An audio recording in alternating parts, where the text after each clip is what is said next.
নেত্রকোনার মোহনগঞ্জ উপজেলার গাগলাজোর বাজার, মান্দারবাড়ি ও চাঁদপুর গ্রাম ধনু নদীর ভাঙনের কবলে পড়েছে। এতে বসতভিটা, ফসলি জমি এমনকি অনেক কাঁচা পাকা সড়কও বিলীন হচ্ছে। সহায় সম্বল হারিয়ে অনেকে এখন নিঃস্ব।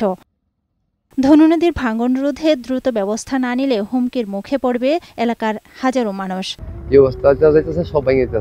এই জায়গার মধ্যে স্থায়ীভাবে ব্লক দেওয়া না হয় তাহলে এই বাজারটা থাকবে না।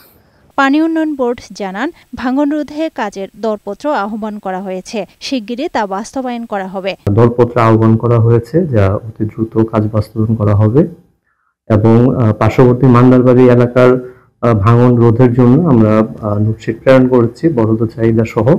ধনু নদীর ভাঙন রোধে দ্রুত কার্যকর ব্যবস্থা গ্রহণের দাবি নদী তীরের বাসিন্দাদের। আফরোজা সুলতানা, বৈশাখী সংবাদ।